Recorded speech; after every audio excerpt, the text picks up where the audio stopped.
کون سی غلطی سے سجدہ سہو واجب ہوتا ہے؟ نماز میں کون سی ایسی غلطی ہے جس سے سجدہ سہو کرنا ضروری ہو جاتا ہے، اور کون سی ایسی غلطی ہے کہ سجدہ سہو نہ بھی ہو، نہ بھی کریں تو نماز صحیح ہو جاتی ہے؟ یہ سوال بھی زین صاحب نے اسپین سے پوچھا ہے۔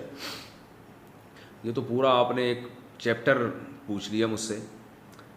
دیکھیں، نماز میں اگر کوئی واجب چھوٹ جائے تو بھی سجدہ سہو ہے، کسی فرض یا واجب میں تاخیر ہو جائے تو بھی سجدہ سہو ہے، اور ایک رکن کو چھوڑ کر دوسرے رکن میں آپ مشغول ہو جائیں تو بھی سجدہ سہو ہے۔ میں اس کی مثالیں دے دیتا ہوں۔ مثال کے طور پر سورہ فاتحہ کے بعد پہلی 2 رکعتوں میں، فرض کی رکعتوں میں سورت ملانا واجب ہے۔ اگر آپ نہیں ملائی سورت آپ نے بھولے سے تو آپ سجدہ سہو کریں گے، نماز ادا ہو جائے گی۔ اتحیات آپ بھول گئے تو بھی سجدہ سہو سے نماز ادا ہو جائے گی۔ اور یہ تو ہے کون سے ارکان آپ بھول گئے، ٹھیک ہے نا، یعنی جو واجب آپ سے چھوٹ گیا۔ واجب یا فرض میں تاخیر سے بھی سجدہ سہو واجب ہوتا ہے۔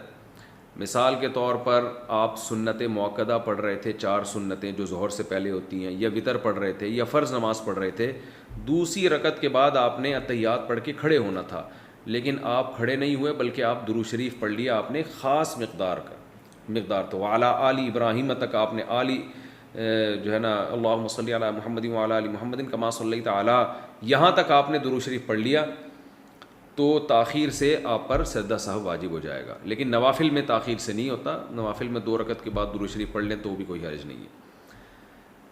اسی طرح آپ نے تیسری رکعت کے بعد کھڑا ہونا تھا، لیکن یعنی امام کے پیچھے آپ نماز پڑھ رہے ہیں، امام نے سلام پھیرا، آپ کی 1 رکعت باقی تھی، آپ نے کھڑے ہونا تھا لیکن آپ کھڑے نہیں ہوئے بلکہ امام کے ساتھ آپ نے سلام پھیر لیا، تو سلام پھیرنے سے کیا ہوا ہے کہ آپ کو جانا چاہیے تھا قیام میں، لیکن آپ وہ رکن چھوڑ کر ایک دوسرے رکن میں چلے گئے، اور السلام تک آپ نے سلام کا لفظ اپنی زبان سے نکال دیا، تو بھی آپ کو پھر آخر میں سجدہ سہو کرنا پڑے گا، کیونکہ 1 رکعت آپ کی باقی تھی اور آپ سلام پھیر لیا آپ نے، تو ایک رکن چھوڑ کر آپ دوسرے رکن میں مشغول ہو گئے۔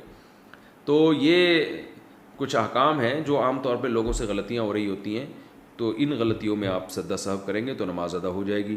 اور اگر آپ نے نماز کا کوئی رکن چھوڑ دیا تو پھر سجدہ سہو سے نماز نہیں ہوتی۔ مثال کے طور پر نماز کے بعد آپ کو آخر میں یاد آیا میں تو رکوع کیا ہی نہیں ہے، نماز کے بعد یاد آیا، تو رکوع چھوڑنا تو ایک فرض چھوڑ دیا نا آپ نے، رکن چھوڑ دیا، تو اس کی سجدہ سہو سے تلافی نہیں ہوگی۔ یا نماز میں ترتیب الٹ دیں آپ، کہ رکوع آپ نے چھوڑا تو تھا لیکن سجدے میں جا کے یاد آیا کہ میں نے رکوع نہیں کیا ہے، تو پھر آپ کھڑے ہوں گے، دوبارہ رکوع کریں گے، پھر دوبارہ سجدہ کریں گے، تو یہ ترتیب جو آپ سے چینج ہوئی ہے نا، اس کی وجہ سے بھی آپ کو سجدہ سہو کرنا پڑے گا۔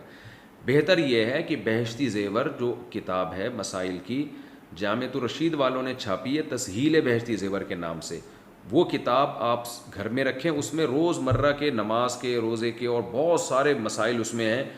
علماء کہتے ہیں کہ ایک ایسی کتاب ہے جسے پڑھ کر آپ نیم عالم بن جائیں گے، یعنی بیسک مسائل آپ کو معلوم ہو جائیں گے۔ اللہ نے اس کو بہت مقبولیت عطا کی ہے۔ وہ کتاب آپ گھر میں رکھیں اور وہ اپنے مطالعے میں رکھیں، تو انشاءاللہ یہ روز مرہ کے مسائل، نماز کے، روزے کے، زکوٰۃ کے، آپ کے حل ہو جائیں گے۔